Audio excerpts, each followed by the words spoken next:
what are some things that for sure, even in decades or years past, you had to have to be successful? And then some things that on the other side have evolved, as you mentioned, that in MLS, you know what? It's not this way anymore. Yeah, well, I do think, maybe not so much from when I was playing, but maybe in the last 10 years or so. So a little bit towards the tail end of my careers, but it's a pretty designated player driven league. I think you need if you get a bad DP signing, it could really hurt you. And if you hit the jackpot on a few of these signings, it can really bolster your club, right?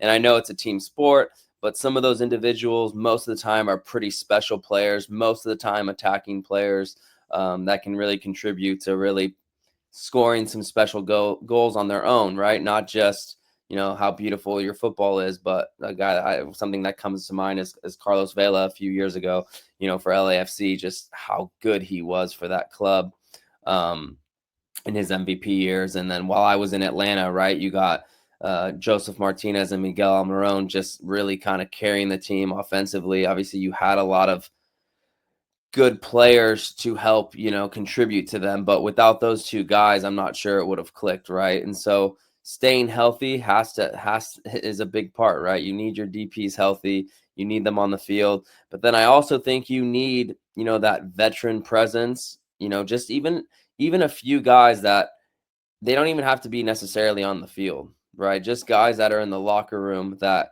can kind of walk you through those bad moments of 3 straight losses, or hey, we got to go play at New York we got to fly to New York on a Sunday. We have a midweek game, in Colorado on Wednesday. How do we navigate that, right? How do we handle that? There's going to be a lot of player rotation, so you have to have depth. But when I look back again at my 2018 Atlanta United team, we had Michael Parkhurst, Jeff Lorenowitz, who were guys in their mid to late 30s who kind of helped, again, right that ship for moments that went bad. Because in that season, we won MLS Cup. We lost our opening game against Houston 4-0 on the road, right? And then we just went on a tear after that. So, and I think, San Diego with Godoy and also, Boateng, those are two guys that have been in the league a long time and have played a lot of minutes in this league. And so they're going to kind of help bring in some of the guys that haven't played in this league, have had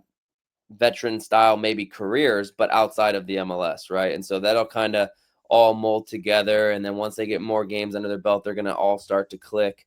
But I think the DP part and then having some guys that kind of know the league, I think are two things I think in nowadays in the MLS, I think you need it. And you've kind of seen a lot of expansion teams hit on those points right there from the start.